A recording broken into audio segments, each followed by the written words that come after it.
I'm Orson. And welcome to Talk Magic. Today we're going to start off with Eternal Masters. A lot of you have heard about this. It's a new product that Wizards is putting out. Yeah, they just announced it last week. Lots of buzz on the internet about it. Yep. The big highlights we saw were Wasteland is in a rare slot, Yeah. and Force of Will is a mythic. Yeah. So a lot of people have been sparking, okay, is this going to be a new format? Is it going to be... what exactly is Eternal Masters? And what we found out through Aaron Forsyth is he said that no, Eternal will not be a new format. We're not going to be introducing anything else. Take over a second. Yeah, what they're saying is that, it's obviously just a supplemental product meant to sort of expand people's ability to get into the existing Eternal formats. But, so what do you think about it? Well... So, I've had a couple people tell me that they thought, okay, the price, so on and so forth, like it's $10, it's going to help out, like with these Eternal formats, like of course I'm going to buy it because there's all these chase cards and wonderful cards in there, but it's kind of a negative in a couple ways. One, so even though we're going to have more Force of Wills, we're going to have more Wastelands, we don't have more... say card X, and that card X could be, say, Mishra's Workshops. Right. Because that can't be in there. It's on reserve list. Yeah, a reserve, yeah. Yeah, so there's a lot of cards that will go down in price, but then other cards are going to go up. And that causes a problem even with those, both Vintage and Legacy. Right. So, I think an interesting point is that, like, who is this product for at the end of the day? So...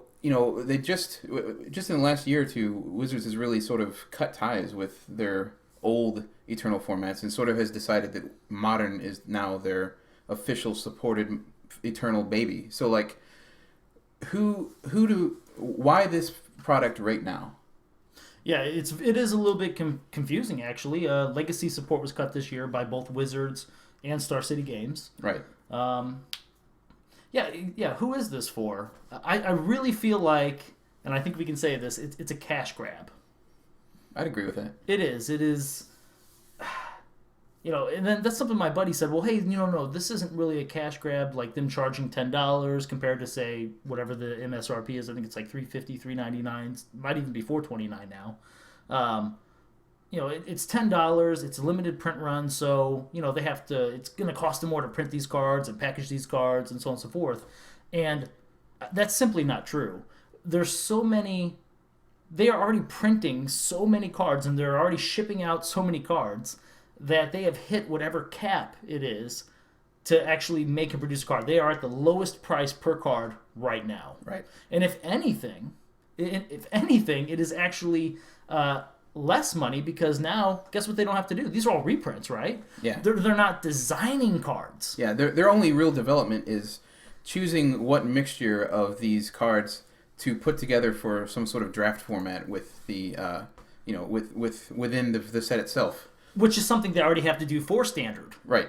So there is definitely less on their side. No. And they're getting the charge. We don't know how much they're charging to the stores, but if it's 3 times, right. Even if it's 2 times, they're making a lot of money off of this product. Right. Now, it is, on the positive side, I'll say it is kind of interesting that we're getting a print run of cards that don't really have a necessity to print right now. Mm-hmm. Because nobody needs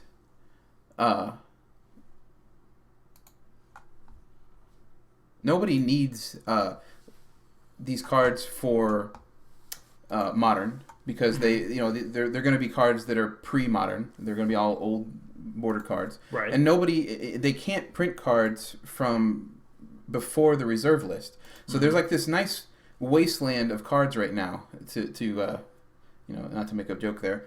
Between the end of the reserve list and the beginning of Modern, where those cards, except for stuff like EDH and the little strange supplement products, they're not going to see reprints. So it is kind of neat in a way that this gives them an outlet to print some of that stuff.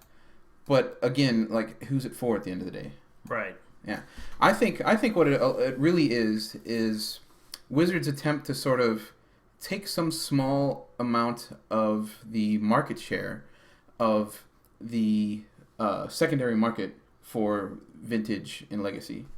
Yeah. I mean, they have no vested interest at all in any of the old cards that are played there. So this is one way for people to come to them for those cards instead of having to go to a StarCityGames.com or another like big box online store. Right, which is really, really great for the casual players. But as I said, anyone that is going to try and prepare themselves for a tournament will have a cost issue. Right. Just because any other card they need for the deck. Yeah, I love the idea that now I can purchase some Force of Wills, and I can suddenly have Force of Wills and all these other cards for, say, not $100, but say I can get them for $50 for a brief period till they jump up again. Right. But yeah, I mean, so it's positive for casual, but the other cards in the deck are going to be a lot more. We have a question here on our chat from Co-Youth, or Koi Youth. It says, what do you guys think about a Walker's deck on Modern for FNM using Oaths? Okay. Interesting. The Oaths from Gatewatch. Yeah. There has been... I've heard of a lot of people talking about a Walker's deck. So basically like a new Super Friends deck, I guess? Yeah, Super Friends, for Modern. Modern, it's great that you brought this up because that is our next subject. Yeah, we'll be getting to that shortly, yeah. But on this note, right now, Modern is so Eldrazi. I hate to talk about it. It's the big Eldrazi in the room, right? Yeah. No one wants to talk about it. Right. But everyone has to talk about it because that is what's going on in Modern. Yeah. I really feel like the Eldrazi decks are so overpowered that it's pushing away a lot. And it's a shame because with the even though they're controversial, with the recent dust up of all of the bans, there should be a lot of space for design right now, and it's just being blotted out by the Eldrazi menace, as people are calling it. Yeah. So I think there's a lot of space for design right now. I don't think when the inevitable Eldrazi ban that we're going to discuss later it comes about, I don't think it's going to be just this like massive takeover of Affinity and all this. I think suddenly they're going to have this entirely new metagame, and it is worth talking about. Yeah, definitely. And we might even actually hit some of that on tonight's episode. Yeah. But specifically a Walker's deck. We saw over the weekend that Jeff Hoogland, he actually did pretty well with... we'll get to that in a second. He did pretty well with a Kiki Cord deck. And I think part of his success was he had a lot of wall creatures, a lot of big toughness. He played Wall of Roots, as a mana accelerant, as well as, being this just sort of let's slow them down a little bit. So if a Walker's deck could exist in this Eldrazi format, it would need like Wall of Omens. It would probably need Wall of Roots, which actually is genius because it does help accelerate into your 4-mana Walkers that you're going to have to play. Although most of the time it would probably be used to chump, so especially it's like a little problematic. Ones. I don't know. I didn't see a lot of the actual footage from this top 8 this weekend. So he said, "Yeah, my local store has 6 Eldrazi and nobody wants to do another deck. Yeah, it is. It's too good. Yeah, that's what it is. It's too good, and hopefully those people plan on playing Standard because Eldrazi will not make it too much longer. A lot of people are predicting in April we will see a card going away from that, which we may as well just jump right into that. That's exactly where I'm going. Orson, if you had to ban a card out of Eldrazi and we can only choose one, what would that card be? Well, a week ago I'd have given you a different answer. Okay, what was that answer? A week ago I would have said Eye of Ugin. Okay. Because it does what seems like the most busted things in the Eldrazi deck. Mm-hmm. You can churn out these a handful of 2/2s and just immediately, right? So it actually functions. It makes your deck function like an even better affinity deck, right? But the thing is, you can only have one of them. Right. Getting a multiple in your hand does not continue your growth. So if you take out the Eldrazi Temple, which is what I would change my answer to now. And this took a lot of convincing, just so you know. I mean, well, we had quite the discussion about it. It should have been another reality smasher. Ooh, now there's a thought. Yeah, a lot of people have been talking about the creatures, but the creatures are busted, but they're only busted right now because of the acceleration. Yeah, when they're coming out. That's the problem. It's when they're coming out is the issue. And it's just... What's the cost on Reality Smasher? Reality is 5. 5, 4 and 1 colorless. Which is so weird, actually, to say 4 and 1 colorless. I think that's just how we refer to this now. But the moment you take out the temple, suddenly we have a deck that becomes just kind of mid-range. And I think that's a little bit what we saw over the weekend is too. That's part of where we're going next. Star City Games Louisville. Let's talk a little bit about that. What a disaster. Yeah, I mean, we talked extensively. Not online. We didn't. Our show hadn't started yet, but we talked extensively a few weeks ago about Pro Tour Eldrazi. You may as well call it. Yep. And the Eldrazi had a huge showing there, and people were like, "Oh, let's wait and see. Let's wait and see. Let's wait and see what happens. Maybe the metagame will sort this out." So what happens here last weekend is we end up with what did you show? You showed so the day 2 Eldrazi decks were I hear 2 different numbers here, basically the same. 48% or 49% of the decks into day 2 were Eldrazi. Some variant of Eldrazi. That is high. That is just absolutely insane. 4 made it into the top 8. So 50% again. 50%. Yeah. And then 19 of 32 decks, the top 32 were Eldrazi. Which is well over 50%. Yes, about 63. Yeah. 62, 63%, and that's just me using random math. Now, correct me if I'm wrong, but I think that metagame percentage is unprecedented in Modern. I'm almost positive from what I've read, there has not been a time. I don't think even when like the pod decks or the decks with Treasure Cruise, I don't think those were as dominant as this Eldrazi deck. At least with Treasure Cruise, there was a couple different style decks, right, but they all played Treasure Cruise. Right. And, these, you can't really say that white-blue is too much different from a green-black, or people are even saying like a Jund Eldrazi, or even colorless Eldrazi, because the key cards that are in there's 20 to 24 of these cards in each of these decks, and they are really what makes the deck tick. Right. So, whereas, before we had that Treasure Cruise and we had these other things, they were a dominant card, but what we have right now is a dominant deck. Right. And it's a big problem. Something we had talked about, and I think we finally saw it this weekend, was there was tons of people all over Twitch, all over the articles. They were saying, you know what, Merfolk is pretty good right now. And every time I saw that, I said, wow, these people, they don't quite get it. Right? They're not really understanding. They said, you know what? Okay, look, all these cards are fantastic against Tron, and they're somehow trying to attack Eldrazi like you would attack Tron. Yeah, okay? It's not the same. Tron is a deck that needs to have these 3 lands out, okay? And it takes those 3 lands over 3 turns, minimum, and a lot of their deck is searching for those lands. Right. Whenever someone has to go by that many lands or that sort of specifics... And jump through that many hoops. Right, before they can even play a card, which is important to know here, before right, they can play one of their big cards, you have a lot of time. You can use the Spreading Seas, you can use Seize Claim, you can use all these cards that actually disrupt lands against them. Right. Now, if all of a sudden we say, hey, I'm playing a turn 2 Spreading Seas against the Eldrazi player that was on the play... They've already taken advantage of their eye, or they've taken advantage of their temple, or both. Or if worse comes to worse, you only set them back 1 mana. Right. So I mean, you set them back, but at the expense of your turn, because there's no way we're talking in turn 2 and 3 here. Mm-hmm. So you have taken your turn to cast your enchantment on their land, and all that has done is taken your turn to put them back 1 turn. So it's you're faced with the same problem again. Now, obviously, there was some success playing these Merfolk decks and things against the Eldrazi, but they didn't make it to the end. There was 1 in the top 8, and that could also be some sort of variant. Speaking of which, I have one of the segments that we're going to do in our show is I have found a couple different tweets that happened, and I have not read these to Orson. He has no idea what these are, but I just want to kind of see what he says about them. This was by Sam Black. For people that expect all Eldrazi mirrors in Detroit, which is our next GP, having played the SCG, I played against Eldrazi once, day 1. GP, likely similar. What do you think about that statement? So wait, when did this happen?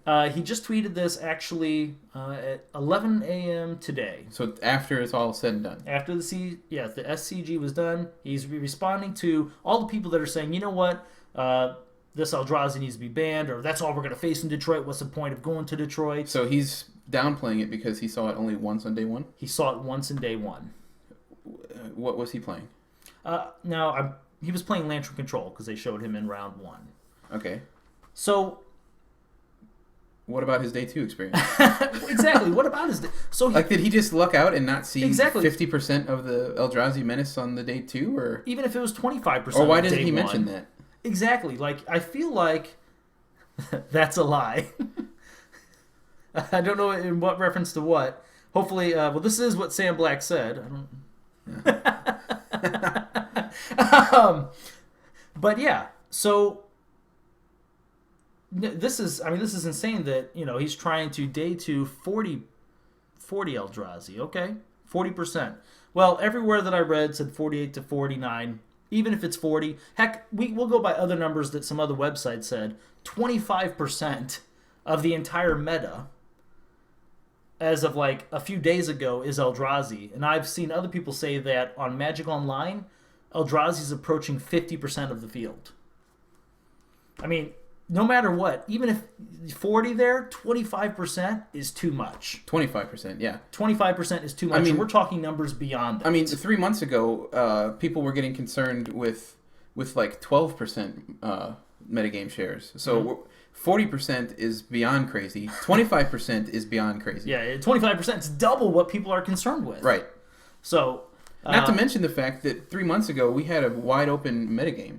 We had 20 viable decks. And the tier 1 was probably 4 or 5 strong at least. Yeah. And more now, like 6, but yeah. Yeah. And now it's pretty much, the top 8 says it all. You have Eldrazi vastly outnumbering everything else. Affinity's hanging in there still, and then you got these merfolk strategies and things and combos and such trying to hang on for dear life. Yeah. I saw a lot of the coverage from the Pro Tour. 2 weeks ago? Was it 2 weeks now? I think so. Yeah. Pretty much. 2 weeks ago, and these decks are just any deck that's not Eldrazi is just hanging on by the seat of their pants. They win. And this is not to downplay any of those players' skill or their deck building craft, anything, but they can only win if everything lines up for them. Yep. It is not a strategy. It's not a viable strategy to take a deck that isn't Eldrazi. Right. And we're starting to see something like we used to see back in Mirrodin. Yeah. Which was a affinity and anti-affinity. Yeah. Here's the deck to play, and the only other viable deck is a deck that is completely trying to counter that deck and would have no chance against playing against a random scrub deck. Right. So that's not a fun format. Not at all. So actually, this is great. Real quick to comment, another comment here. Someone said 20% is too much, but 40%? This deck needs a ban quickly. We are with you 100%. Yeah, which is strange because we have this odd portion of the Magic population right now that are that keep kind of preaching restraint on all this ban talk. Mm-hmm. And normally,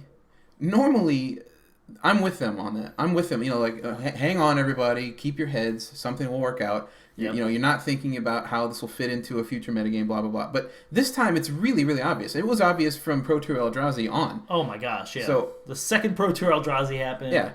We knew this is a big issue. This is a problem. It needs to be addressed. Speaking of needs to be addressed, here's the next tweet I would love to read to Orson from Aaron Forsyth. Oh, my. Okay. The Eldrazi have left huge footprints on Modern. That's an understatement. Go on. But we aren't issuing any emergency bans. We'll assess everything on the normal timeline. Okay. He is straight up saying, look, there will not be a ban between now and the next schedule. We are going to let these 3 big GPs, all these big events that are happening, you guys will have to suffer through. That's a gamble on their part. I know it is. What people are now calling Eldrazi Winter. Oh my! We haven't had a blah blah blah winter in a long time. There was only one. Yeah. Well, okay, combo winter. Yeah, combo. No, there was Necro summer. It was summer, wasn't it? Yeah, it was summer. Yeah. Yes. Eldrazi. We're showing our age there. Yeah, so Wow.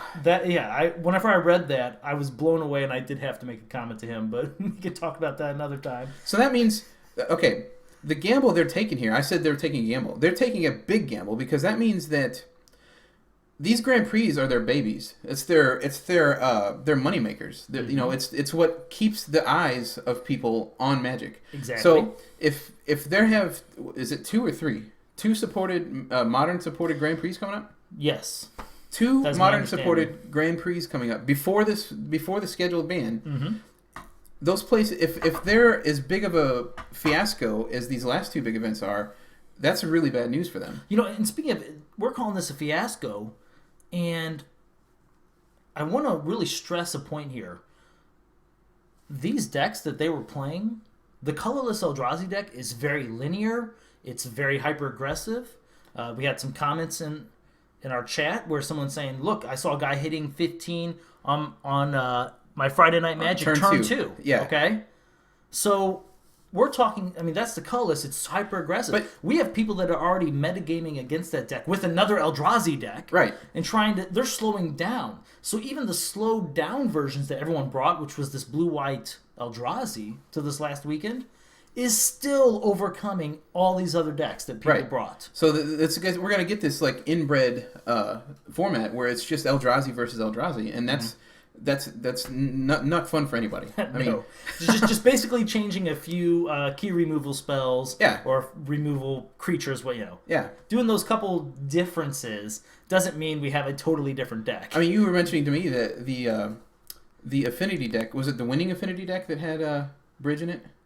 Yeah, he was talking about that in his sideboard. The winning affinity deck played Ensnaring Bridge, which is crazy because that means that in order for the affinity deck to play its normal strategy, it now has to jump through further hoops. So we're looking at a deck that used to be just blazing fast, having to slow itself down just to slow the Eldrazi down enough so that it can try and get in its incremental damage. That's crazy. Yeah, that's madness. And that's, again, one of these decks just flying by the seat of its pants. Yep. So I think that what we have both agreed upon is, and we discussed this earlier, Temple needs to go. I wouldn't be surprised if we see Wizards get rid of Eye of Ugin. I wouldn't either. It's not the same sort of problem. And then here's why, and a big argument I hear people say about, well, here's why we should get rid of Eye over Temple. Eye gives the deck a late game. You know what? It's late game. Its late game is fine, but like its late game is the same as its early game. Yeah, exactly. It's so. I mean, well, now you can drop a 9/9 endless one. Right, 13, scalable end game, I guess. Right, but like them being able to search up that colorless creature. It's not really a problem. Okay, the other argument is they say, well, yeah, but it creates all this mana throughout all those turns. Right. But even there, we're still talking about if Eye of Ugin is legal, if Eye of Ugin is legal and Temple is not, okay, Eye of Ugin plus Urgborg cannot put down a turn 2 Thought-Knot Seer, which we didn't even get to. Right. Yeah. Thought-Knot Seer is probably we're not going to ban Thought-Knot Seer. There's no way, okay? That's not the problem with the deck, but that is really what is making this deck really tick. Right. The Mimics, all of a sudden, becoming 4/4s, it's not the Mimic's fault. Nope. But them becoming 4/4s, but the fact that Thought-Knot Seer is taking out whatever is the worst card for them to see, that's the issue. Right. As well as still being a 4/4 body. So on turn 2, they're Thought Seizing and having a 4/4 and having what else they had on the board already. Yep. So it's too much for any deck to overcome. Right. For so sure. if you had the nut draw after a Eldrazi Temple ban, okay, you had the nut draw and you got Eye and you got Urborg, right?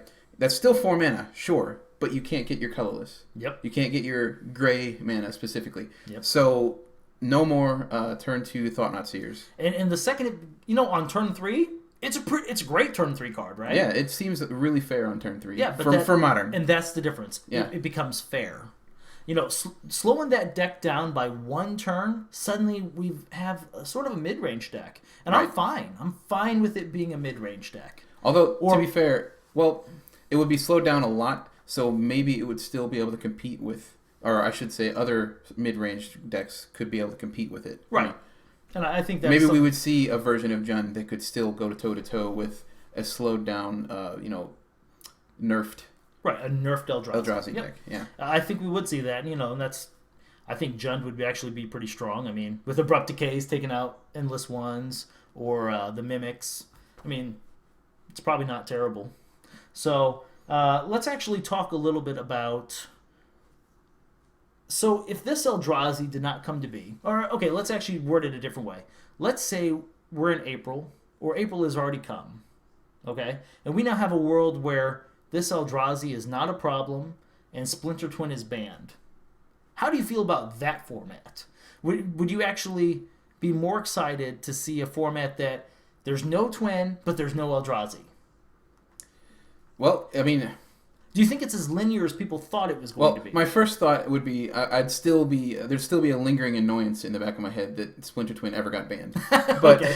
But that aside, we can leave that discussion because that's been done to death at this point. Right. That aside, I would say we have an interesting format. We have a format that actually has room to grow because we're gonna be at this point where people are gonna assume right away, and that will probably be what the metagame shows, that these aggressive linear decks are the decks to be on right then. You're gonna see a lot of Infect and Affinity, but I don't think that will last. Right, and that's something that always happens whenever there's a shakeup. Yeah, you want to play a linear deck because it gives you your greatest odds of winning because people might not be quite prepared for you. Yeah, and they might not have honed the old decks into something that works in the new metagame yet, and it's really really easy to adjust a linear deck to any metagame. Right. Because, and as long as it's not an Eldrazi metagame. Right. Yeah. I think you're right. I think we would see obviously an uptick compared to what we had before in Infect, Burn, Affinity. I think it would become a much more focused metagame. Whereas before, but I don't think that would last. I don't think that would last. I don't think so necessarily either. Yeah. But what I mean is, I feel like we would have. It'd be easier I think we'd have linear strategies. I think we'd have mid-range decks that tried to counter those. And then I think we would have control decks to try and counter the mid-range strategies. I feel like we would actually have some sort of rock, paper, scissors format. And I feel like we haven't had that in forever. And I think combo is going to be on the fringes for a while. Yeah. I could see that. Because especially if you have that style format where there's so many people going linear that you can get away with the mid-range, and then because there's the mid-range counteracting that, you can get away with the control. I think that does help control the combo. So what you're really painting a picture of here is all of these scared and hiding decks like coming out from their caves after the Eldrazi pass by. yeah, I think that you're right. They didn't want to be turned into what were they turned like? What are the lands turned into whenever they walk and they come in contact with drain the mana? Yeah. Little spiderweb things. Yeah. Yeah. It's a mess. I would say it's a mess. Yeah. So I think that I feel like something else on the Eternal Masters and all these other things like the Modern Masters, I think I'm actually done with that. No. Was there anything else that you wanted to discuss? Are you asking me or are you asking the viewers? You and the viewers. Here we go. We need blue-black control and modern. Oh, I'm sorry. Thank you. I remember the other thing. I didn't jot in my notes. Hold on. Well, that is good, but oh man. Here, we'll touch him first, and then we'll go to the other thing that I didn't write down. Can't touch him. He's on the other side of the screen. Wait. I could. No. That's just weird. You have been touched, sir.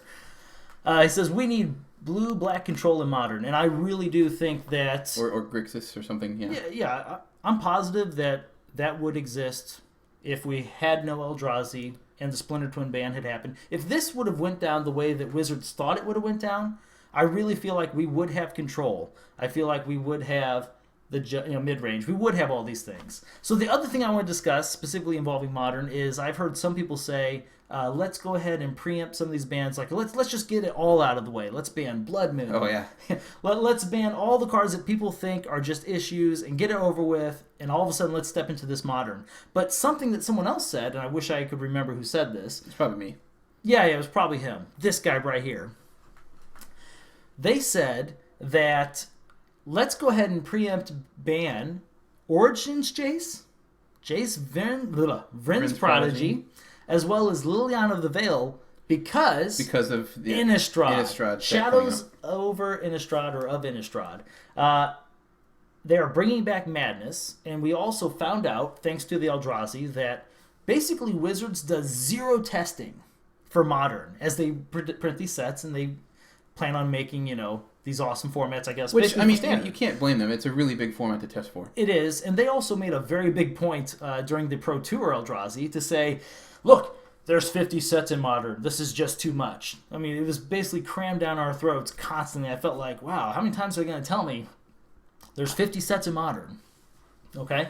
People are saying, you know what, with Madness coming out, suddenly Jace, Liliana, these cards are just going to become a huge problem. And it's actually interesting. Like, I kind of want to go out and just maybe buy some.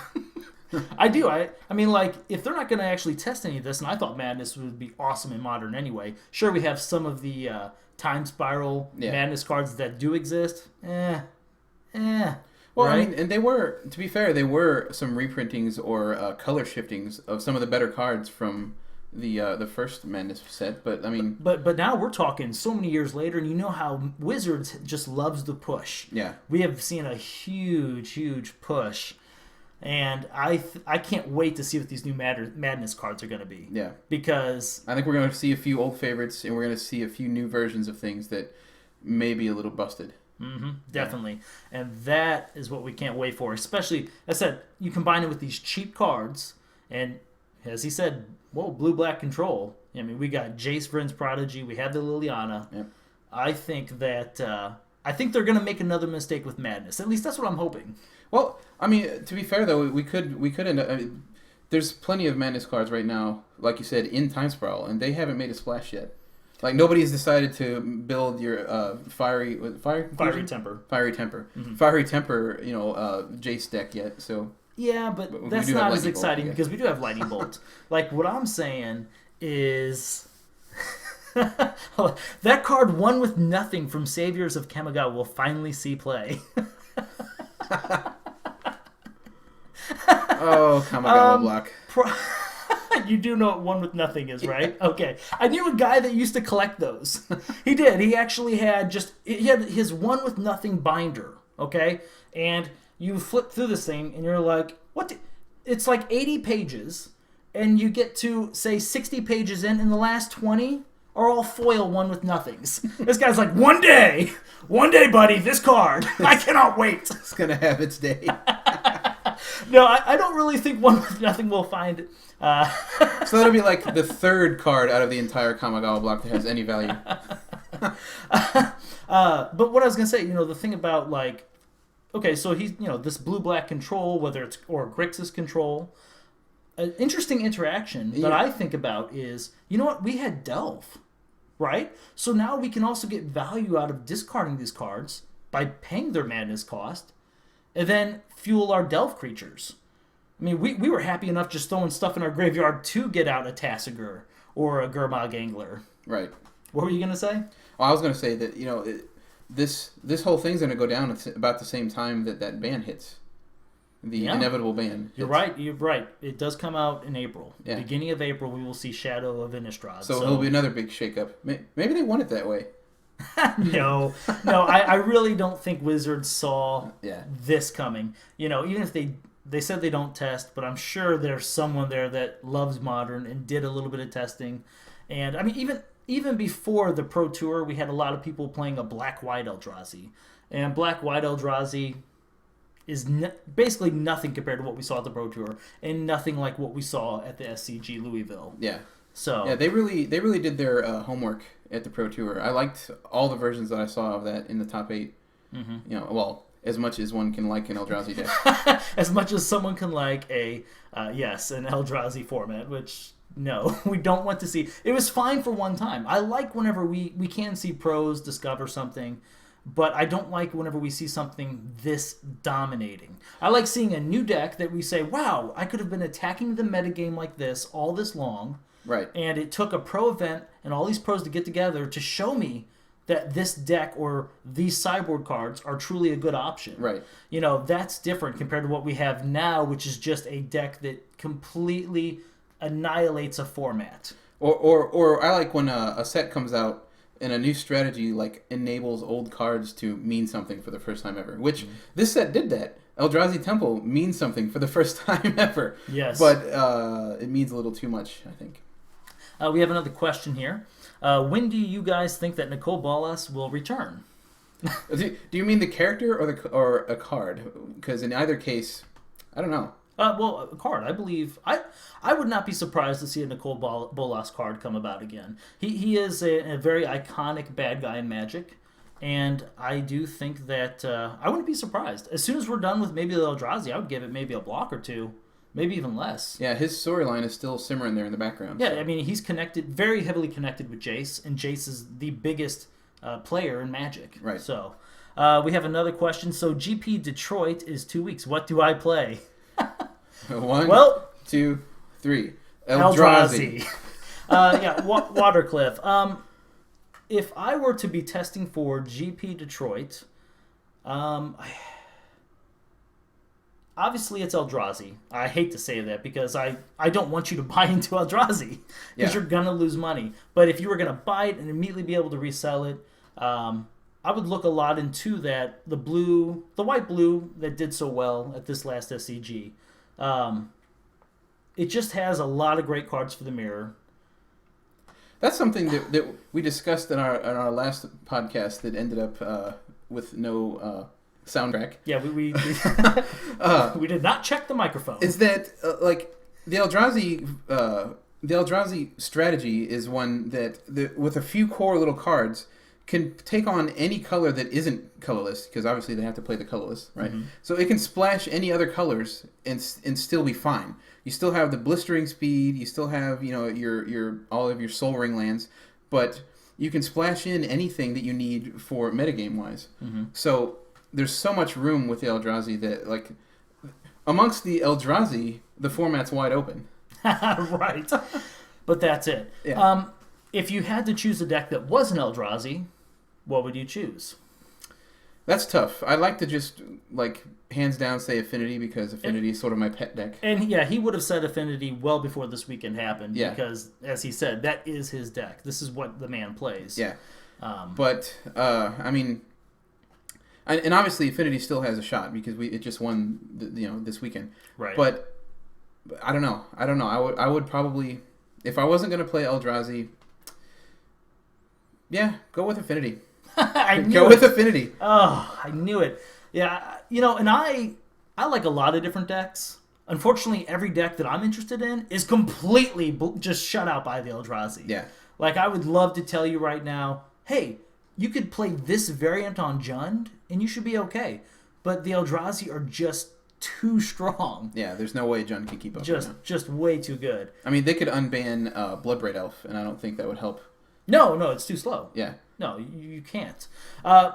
Something that I would think a little bit about, though, specifically for GP Detroit, 2 weeks away, what do I play? We had a discussion about Dismember. And it's the fact that anytime you're casting it, it's going to cost 4 life if you're specifically playing like these either colorless or you're playing the white-blue Eldrazi. Right. And it's cards like Dismember that actually make Affinity as good as it is right now against the Eldrazi. Right. Nets. Yeah, that's a good point. Yeah, see, Affinity is really, really strong in a format where people are taking damage in some way from themselves, whether it's their lands or these Phyrexian mana spells, the Gitaxian probes of the world, the gut shots, things along those lines. And Affinity just all of a sudden it can kill basically a turn faster. Yeah. If your opponent's starting at anywhere between 14 and 17 life. So the fact that these Eldrazi decks are playing Dismember is a big reason as to why Affinity is so successful. It actually speaks volumes to the strength of Affinity that these Affinity the Affinity deck that won. I haven't seen all the other lists, from like the second day of Affinity, but the Affinity deck that won filled the sideboard and some of the flex slots with stuff that no Affinity deck has run ever, and still got to the top 8 and won. Right. So that's just how potent it is, and that's just how much damage these some of these Eldrazi decks are taking from their own removal spells. Right. So. Yeah. Someone mentions Kiki Cord as being a deck. Yeah. If you're Jeff Hoagland, you definitely play Kiki Cord. There's nothing wrong with it, but it's fine. It's no Splinter Twin. Right. Here's the thing though. It is fine. I do like the. Yeah. As I said earlier in this episode, Wall of Roots is pretty good. I mean, it's surprisingly good. Like if you just the way that the Eldrazi are beating other Eldrazi decks right now is by slowing themselves down and just playing a bigger toughness creature. Right. So, dropping a 2-mana 4 toughness or 5 toughness creature, whether it's a wall or not, does help slow them down. So, the only problem that I've heard about Kiki Cord is it takes a lot of time to playtest that deck. There's a lot of interesting lines of play. Right. And you just have to know exactly what you're doing at all times. So picking it up, say, 2 weeks before GP Detroit would not be my suggestion. It's definitely not. You can't really just morph into it straight from being a twin player. Mm-hmm. It's not exactly the same deck in any way. So, yeah, learning curve. Learning curve. I think we've pretty much covered what we wanted to cover this evening. Yep. What do you think? Yeah, definitely. We will be back this Saturday. Yep. Around, noon our time, which is Central. And you might even get to see us a little bit more on either Monday nights or Tuesday nights. Yeah. So we're going to try and do these at least once or twice a week. Yep. So be sure to follow us at Rob and Orson on Twitter, or you can like our page here on Twitch. All right. Thanks for joining, guys. Yep. Thanks a lot.